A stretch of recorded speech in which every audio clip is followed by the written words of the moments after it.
शेगांव शहर में दिन दहाड़े 2 अलग अलग जगह पर हुई चोरी की कोशिश को सतर्क नागरिकों की मदद से नाकाम कर दिया गया। इस दौरान एक आरोपी को पकड़कर पुलिस के हवाले कर दिया गया।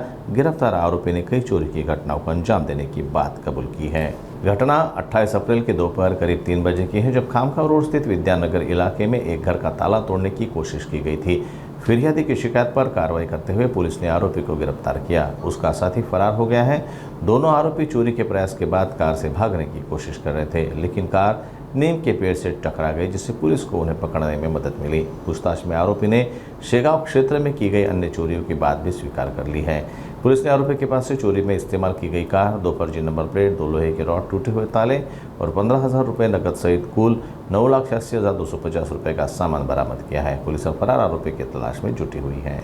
28 एप्रिल 2025 रोजी दुपारी 2 वाजता फिर्यादी नामे कमल सिंग किरत सिंग परिहार, राहणार विद्यानगर कलमाई शाळेजवळ शेगाव यांनी पोलीस स्टेशनला येऊन फिर्याद दिली की त्यांच्या घरी दुपारी 2 वाजता कुणीतरी अज्ञात इसमाने त्यांच्या खालच्या घरच्या समोरील दाराचा कुलूप तोडण्याचा प्रयत्न केला। तसंच शेजारी राहणारे देवलाल महादेव ढगे यांच्याही घरचा कुलूप तोडण्याचा प्रयत्न केला।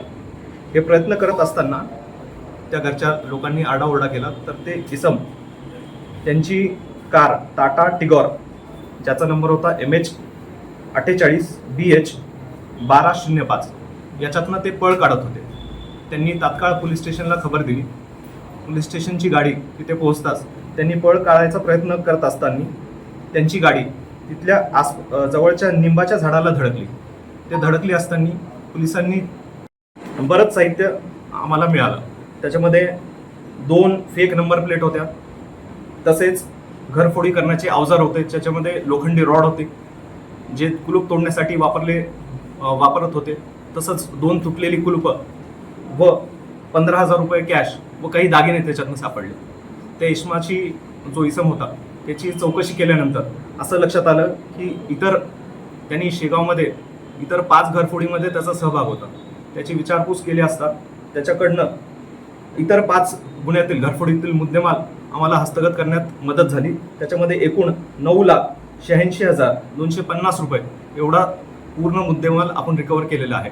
तर अशा प्रकारे शेगाव शहर पोलीस स्टेशन यांनी ही कामगिरी माननीय पोलीस अधीक्षक सर श्री विश्व पानसर सर यांच्या मार्गदर्शनाखाली अतिशय उत्कृष्टपणे ही कामगिरी केलेली आहे, जेणेकरून जे घरफोडी करणारे जे कुख्यात टोळी आहे यांना आपण जेरबंद करण्यामध्ये यशस्वी झालो आहोत।